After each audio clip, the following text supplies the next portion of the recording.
Saudara, Yayasan Terang Warta Rohani Kota Batu, Jawa Timur bekerja sama dengan penerbit Kalam Hidup Bandung, Jawa Barat menghadirkan sebuah program Jembatan Hati bagi Anda. Jembatan Hati adalah program siaran yang memaparkan kondisi dan sifat-sifat hati manusia. Selamat mendengarkan.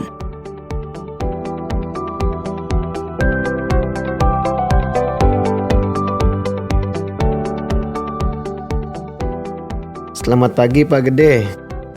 Halo, selamat pagi Pak Jamal. Ini Pak Gede, apa kabar ini Pak? Ya, kabar saya baik Pak. Bagaimana dengan kabar Pak Jamal? Semua aman ya? Ya syukurlah sejauh ini kabar baik dan juga masih aman.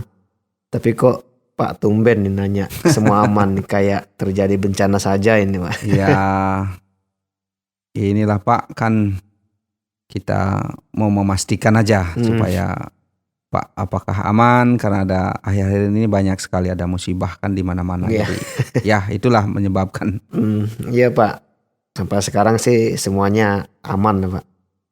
Ya, mumpung Pak Jamal bilang aman, tadi ada nyinggung tentang bencana juga. Bencana juga.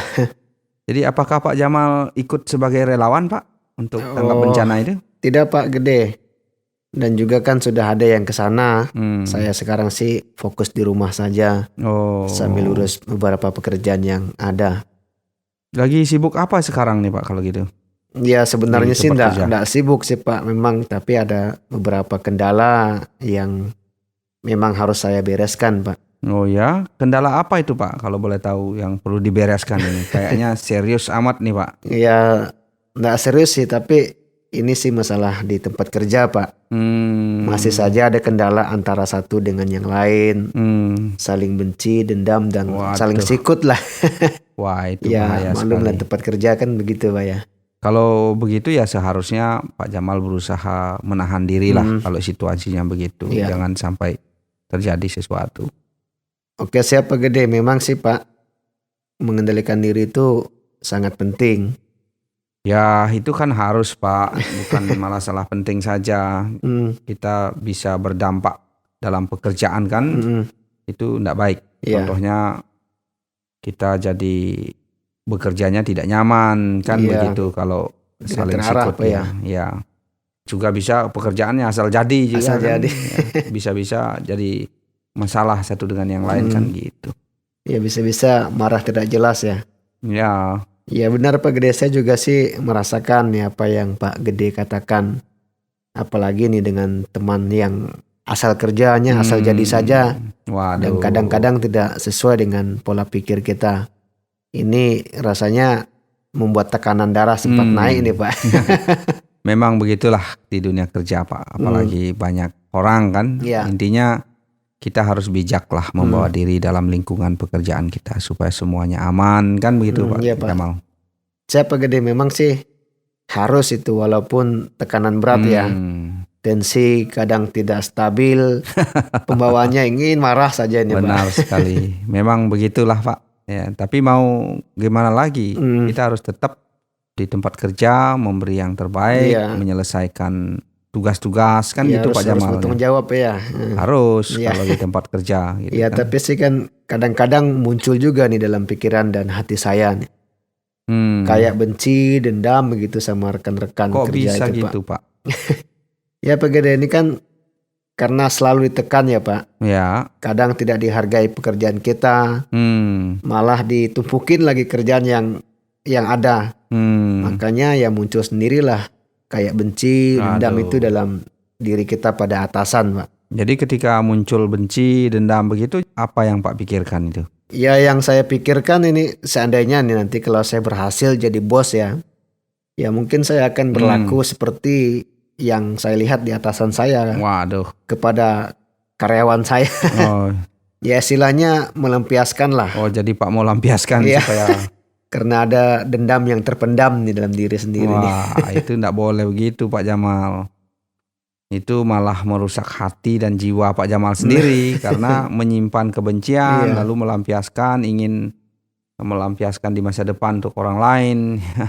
Tapi kan rasanya itu saya belum puas Pak kalau belum terlaksana itu Pak.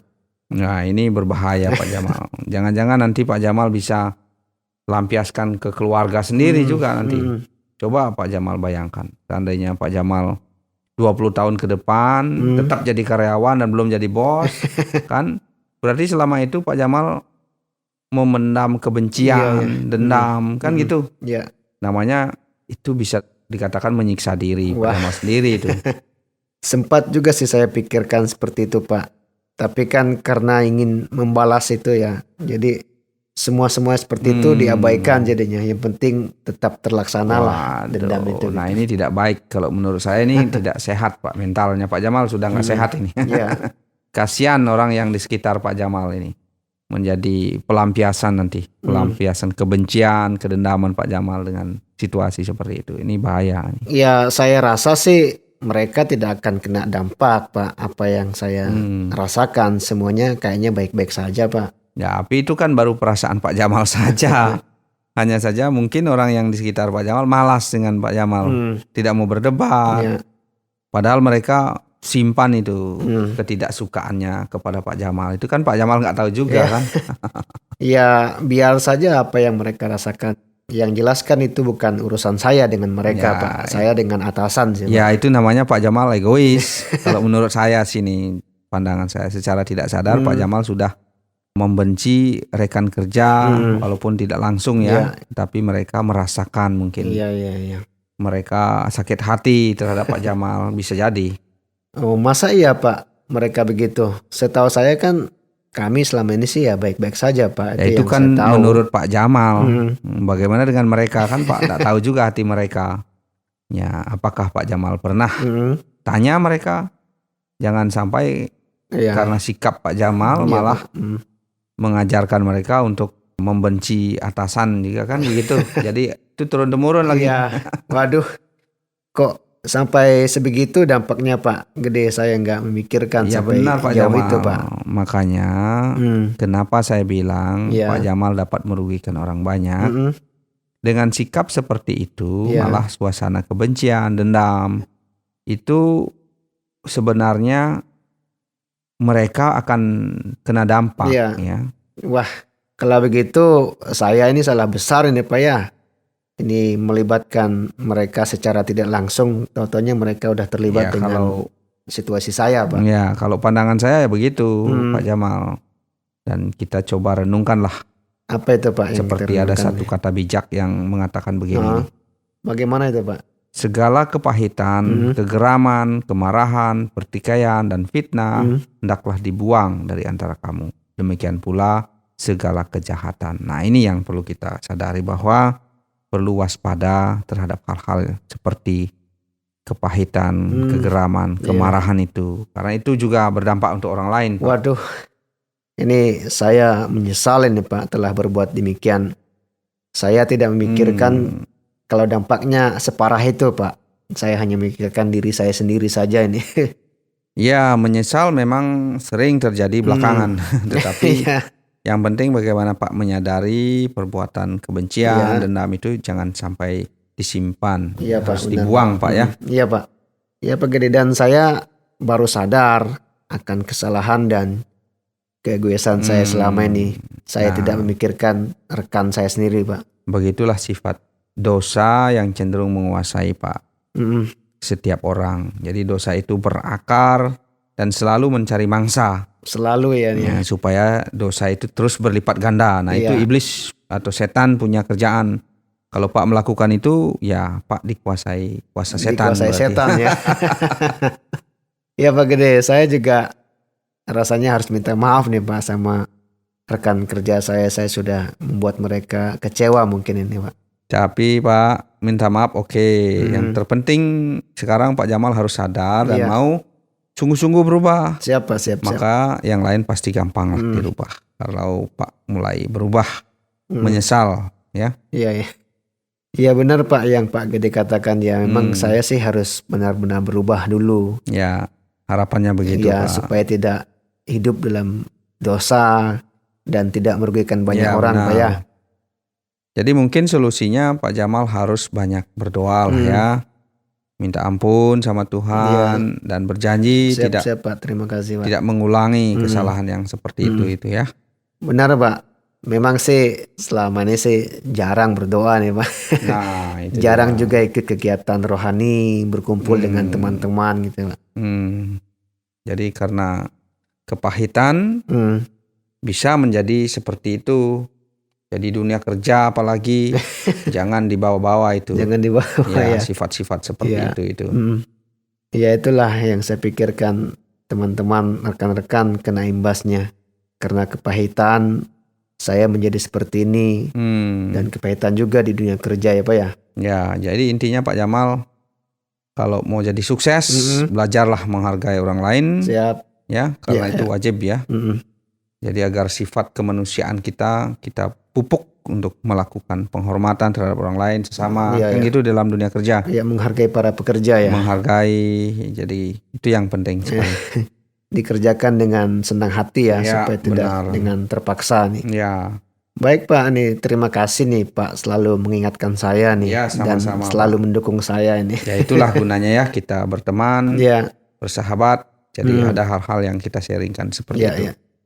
Oke siap Pak Gede, ini ngomong-ngomong bagaimana pekerjaan Pak Gede nih? Oh ya, untuk pekerjaan saya sejauh ini sih baik ya, kerjasama dengan teman-teman, ya pokoknya kompak lah di tempat kerja kalau saya. Wah seru ini, pengen deh bisa punya teman kompak kayak Pak Gede nih. Ya Pak Jamal, asalkan jangan mendasarkan pekerjaan itu dengan tuntutan terpaksa, itu yang penting ya, tetapi harus dengan sikap tenang, rendah hati, benar. Kan gitu ya. Semua pekerjaan akan bisa diselesaikan dengan baik ya. Wah, mantap ini.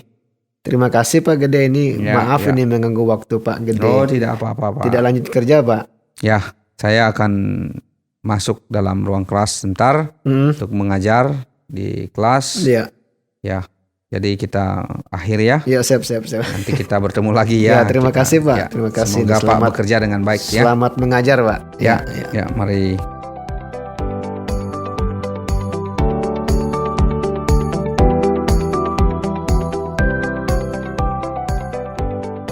Saudara, terima kasih sudah mendengarkan program Jembatan Hati. Program ini dipersembahkan atas kerjasama Yayasan Terang Warta Rohani Kota Batu, Jawa Timur, dan Penerbit Kalam Hidup Bandung, Jawa Barat. Apabila ada pertanyaan dan saran, silahkan kirimkan ke SMS atau WhatsApp ke nomor 081 333 777 386. Anda juga dapat mengakses Penerbit Kalam Hidup melalui website di www.kalamhidup.com. Sampai jumpa!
Terima kasih Anda sudah mengikuti program kami. Jika Anda diberkati, jangan lupa like, komen, dan share supaya Anda tidak ketinggalan setiap program terbaru kami. Jangan lupa juga untuk subscribe channelnya dan nyalakan loncengnya. Jika Anda ingin mendukung pelayanan kami, bisa melalui rekening kami berikut ini atau menghubungi kami di sini.